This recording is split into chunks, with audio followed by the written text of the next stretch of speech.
పోరాటాలు, సవాళ్లు, కష్టాలు జీవితంలో ఎదురవుతూనే ఉంటాయి. వాటిని చూసి పారిపోతూ ఉంటే అవి మీ వెనకాలే తరుముకుంటూ వస్తాయి. ఎదురు నిలిచి వాటితో పోరాడేందుకు ప్రయత్నించండి. అవి మిమ్మల్ని జీవితంలో ఎలాంటి పరిస్థితులను అయినా తట్టుకునే శక్తి ఇచ్చి బలంగా మారుస్తాయి. భవిష్యత్తు కోసం మిమ్మల్ని సిద్ధం చేస్తాయి. కాబట్టి అప్పుడప్పుడు సమస్యలతో పోరాడడం చాలా అవసరం. జీవితంలో పోరాటం చేయకుండా ఎదిగిన వ్యక్తి లేరు. ప్రతిఘటించడం అన్నది మీ రక్తంలోనే ఉండాలి. సవాళ్లు ఎదురవ్వగానే పారిపోతే మీ బలం మీకు తెలియదు. జీవితంలో వైఫల్యాలతో, సమస్యలతో పోరాడి నిలిస్తేనే మీకు మీ బలం, ధైర్యం మీకు తెలుస్తుంది. కాబట్టి ఎదురైన ప్రతి కష్టాన్ని దాచుకుంటూ వెళ్ళడానికి శాయశక్తులా పనిచేయండి. మీరు మీ ఊహకందనంత బలవంతులు, కానీ ఆ విషయం మీకు తెలుసు.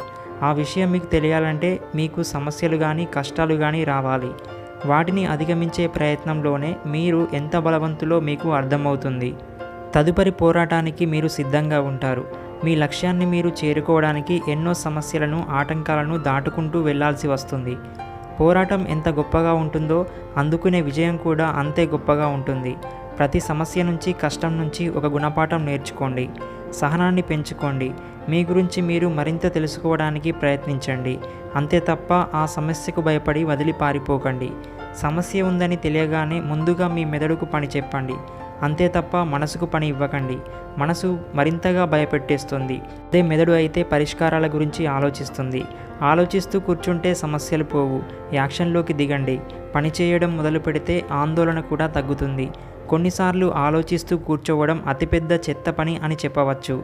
మీ ఆలోచనలు మీ శక్తిని మరింతగా హరించి వేస్తాయి. కాబట్టి సమస్య అధికంగా ఉన్నట్టు అనిపిస్తే వెంటనే ఆచరణలోకి దిగడం చాలా ముఖ్యం. చిన్న చిన్న విజయాలకి ఆనందపడండి. చిన్న విషయాలు పెద్ద ఫలితాలకు దారితీస్తాయి. మంచి అనుభూతిని కలిగించే రసాయనమైనటువంటి డోపమైన్ మెదడులో విడుదల అయ్యేలా చేస్తాయి. కాబట్టి మెదడుకు ఇలాంటి శిక్షణ అవసరం. చిన్న చిన్న విజయాలను కూడా పెద్దగా సెలబ్రేట్ చేసుకొని ఇలా చేయడం వల్ల మెదడు మరింత శక్తివంతం అవుతుంది. సమస్యలు ఎదురైనప్పుడు బలహీనంగా మారకుండా మీకు మరింతగా బలాన్ని ఇస్తుంది.